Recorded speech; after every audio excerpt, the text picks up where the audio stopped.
Hello viewers, welcome to my channel. Hope you like this recipe. আজি এটা পকৰাৰ recipe share কৰিছোঁ। এয়া ভেদাইলতাৰ লতা কিছুমান লৈছোঁ। কুমলীয়া পাত কেইটামান বাছি লৈ তাৰে পকৰা বনাম বুলি ভাবিছোঁ। পাতখিনি বাছি লৈ ধুই লৈ চালনী এখনত টুকি থৈছোঁ।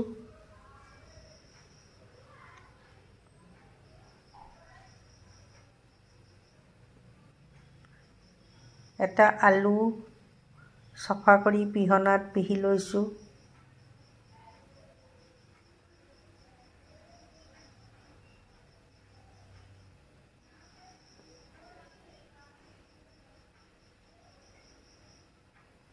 আলু পিহা হৈ গ'ল। আলুখিনি বাটি এটাত লৈ অলপমান পানীত তিয়াই থৈছোঁ। এটা পিঁয়াজ, কেইফুটামান নহৰু, জলকীয়া লৈছোঁ।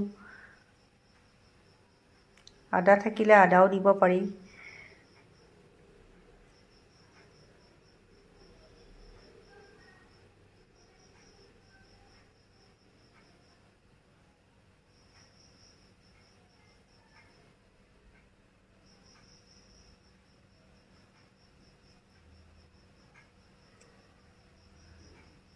এতিয়া পাতখিনি মই মিক্সিত পিহি ল'ম। এয়া তিয়াই থোৱা বুটৰ দাইল, তাৰে অলপমান পাতৰ লগত দি মিক্সিত পিহি লৈছোঁ। বুটৰ দাইল নাথাকিলে মগু দাইল অথবা মচুৰ দাইলো দিব পাৰি। লগতে নহৰু দিছোঁ। অলপমান পানী দি পেষ্ট এটা বনাই লৈছোঁ। পানী বেছি দিব নালাগে। এয়া পাতৰ পেষ্ট।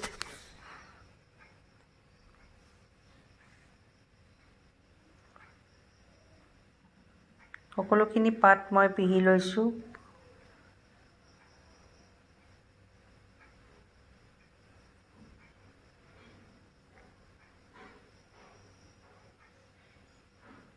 পিহি লোৱা আলুখিনি চেপি লৈছোঁ আৰু পেষ্টটোতে দিছোঁ।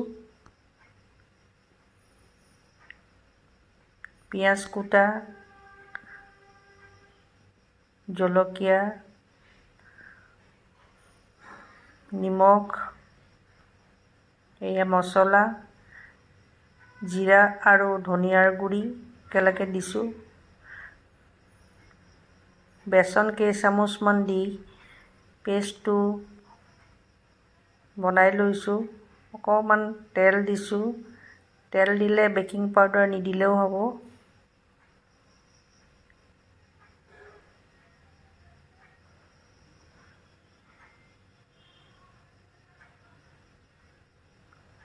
কেৰাহীত তেল দিছোঁ। অলপ অলপকৈ চামুচেৰে পকৰাখিনি ভাজিছোঁ।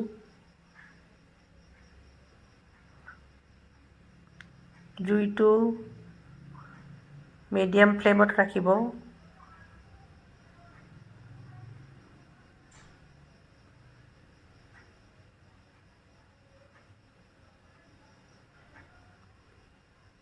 পকৰাবিলাক খাবলৈ খুবেই সোৱাদ লাগে। দাইল, আলু, মছলা, পিঁয়াজ সকলোখিনি আছে। ডাঙৰেও ভাল পাব, লগতে সৰু ল'ৰা ছোৱালীয়েওতো খাব। চাহৰ লগত অথবা ভাতৰ লগতো খাব পাৰি। পকৰা মোৰ হৈয়ে গ'ল। আপোনালোকে যদি মোৰ ভিডিঅ'টো চাই ভাল পায়, লাইক, শ্বেয়াৰ আৰু ছাবস্ক্ৰাইব কৰিব। Thank you for watching my channel. Take care. Bye bye.